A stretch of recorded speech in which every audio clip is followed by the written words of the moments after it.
Hello YouTube, we're going to cook some hickory smoke flavored Spam and an egg on our little stove.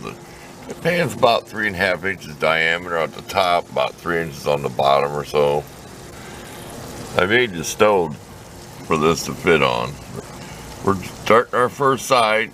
We had the thermometer about 450 before we threw the pan on there, so we can't tell you the temperature right now. We was going to get our probe out for our meter, but we're just going to go by the feel. It's hot, it's bubbling. Put a little oil in there so it won't stick. I've never cooked in this before, so here we go.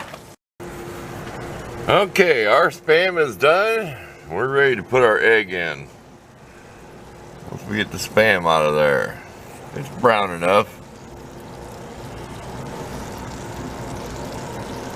It's a pretty thick piece. I think we have 8 pieces of charcoal in there.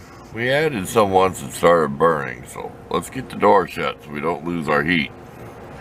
It seems to be working pretty good, just drawing on the front 3 here. Okay, our egg's almost done on this side. I put way too much pepper on it. I just sprinkled some in my hand, went in the house and came out and dumped it on there, but it's never too much. I should be able to turn over because it is loose in there. See it flipping up? It's not stuck. This is a pretty good seasoned pan here. I seasoned this on my barbecue one time. These are spoon rests. Everybody uses them for ashtrays. This one's Wagnerware, so it's old. Okay, pretty soon we'll turn it.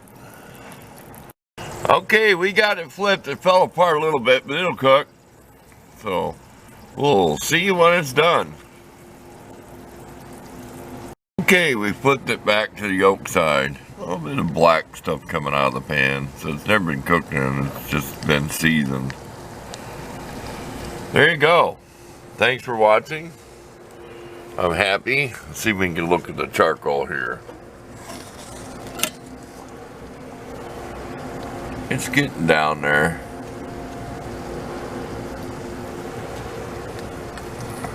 And I started this with propane, no wood, a little bit of paper. I just put the propane torch to it and got the charcoal burning. That seemed to make it quickest because it is chilly out here. And I got my windscreen up, little cardboard windscreen. So thanks for watching.